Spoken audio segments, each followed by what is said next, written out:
Selamat pagi, selamat bertemu kembali dalam pelajaran seni budaya bersama saya, Miss Mona Lisa Pasaribu.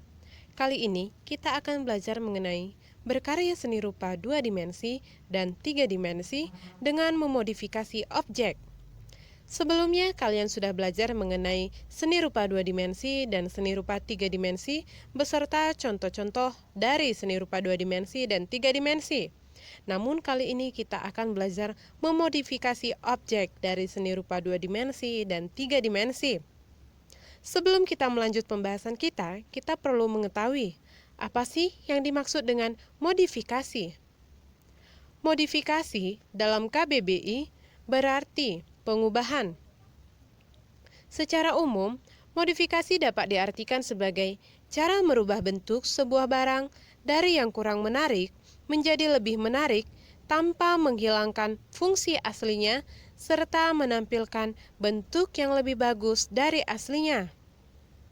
Tujuan dari modifikasi karya seni rupa itu adalah merubah bentuk sebuah karya seni rupa 2 dimensi ataupun 3 dimensi yang mana tujuannya adalah menambah nilai karya seni rupa tersebut tanpa menghilangkan ciri khas dari karya tersebut.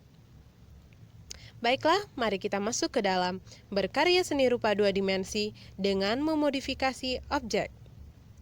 Pada pembahasan sebelumnya, kalian sudah belajar mengenai pengertian seni rupa 2 dimensi serta contohnya masing-masing. Nah, untuk melakukan modifikasi karya seni rupa 2 dimensi, yang perlu kita ketahui dahulu adalah jenis atau contoh karya seni rupa 2 dimensi yang akan dimodifikasi. Kita ambil contoh kain batik. Apa tujuan modifikasi yang hendak ingin kita lakukan pada kain batik tersebut?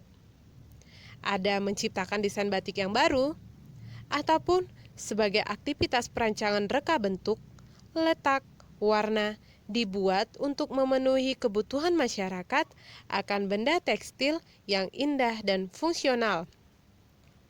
Lalu, bagaimana tahapan proses kreatif yang akan dilakukan untuk mendapatkan hasil modifikasi yang baik? Tahapan proses kreatif terdiri atas 4 tahap. Yang pertama, tahap persiapan. Apakah itu tahap persiapan? Tahap persiapan ini meliputi kegiatan mengamati. Lakukan pengamatan terhadap suatu objek, contohnya adalah awan. Objek awan yang ingin dijadikan desain utama. Apakah awan yang sedang mendung? Atau awan cerah yang hendak dijadikan desain? Bagaimana bentuk, wujud, warna, letak, dan kombinasinya? Ciptakan sketsa berdasarkan desain tersebut dengan memperhatikan ide dasar dari bentuk desain. Lakukan juga tahap persiapan pada peralatan yang dibutuhkan untuk menuangkan ide kreatif desain tersebut berdasarkan teknik yang hendak diterapkan. Dan terakhir, perhatikan tujuan penggunaan desain. Hendak dibuat pada saat santaikah, atau suasana pantai, atau juga sebagai pakaian formal? Yang kedua, tahap elaborasi. Tahap elaborasi yang dimaksud adalah ketika kita menghadapi situasi yang sulit, yaitu di saat mengkomunikasikan dan mentransformasikan pengalaman yang implisit ke dalam bentuk yang eksplisit, di mana kita perlu melakukan persiapan cadangan di saat tahap persiapan belum mencukupi. Di tahap ini, kita perlu melakukan pengembangan yang lebih kreatif agar desain lebih terkesan indah. Yang ketiga, tahap iluminasi.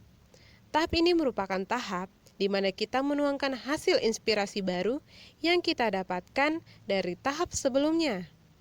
Tahap ini merupakan hasil perpaduan antara kekuatan intelektual, intuisi, dan kepekaan batin dalam mewujudkan suatu desain batik baru yang inovatif.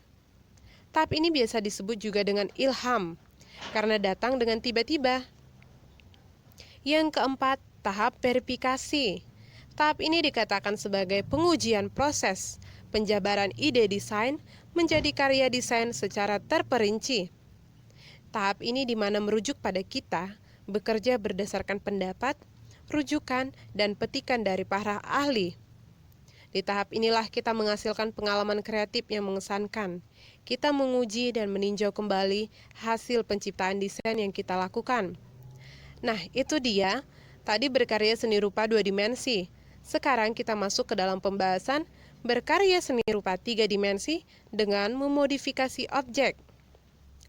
Untuk melakukan modifikasi terhadap karya seni rupa 3 dimensi, sama juga halnya dengan seni rupa 2 dimensi. Terlebih dahulu, kita harus mengetahui contoh dari benda seni rupa 3 dimensi, seperti contohnya adalah patung, relief, monumen, dan lain sebagainya. Sama halnya dengan memodifikasi seni rupa 2 dimensi juga.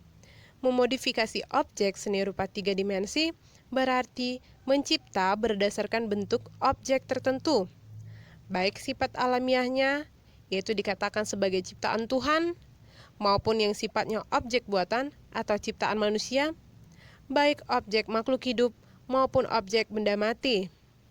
Di sini, memodifikasi berarti memindahkan, membalik, memiringkan, mengubah ukuran, memutar, menghapus, menggabung, memecah, mendistorsi, menyederhanakan.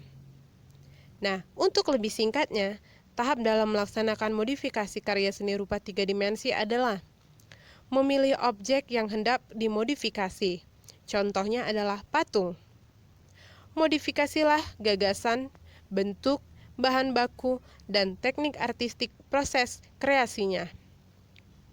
Yang terakhir, modifikasi benda dengan melakukan tahapan proses kreasi, sama halnya dengan tahap kreasi dari seni rupa 2 dimensi. Untuk melaksanakan tahap kreasi atau modifikasi dari seni rupa 3 dimensi, kita mengikuti tahap-tahap kreatif dari tahap kreatif modifikasi 2 dimensi. Nah, itu dia tadi mengenai memodifikasi karya seni rupa 2 dimensi dan 3 dimensi. Demikian dulu penjelasan kita kali ini. Selamat berjumpa kembali pada pertemuan selanjutnya. Selamat pagi. Dan salam sehat, salam semangat. Terima kasih.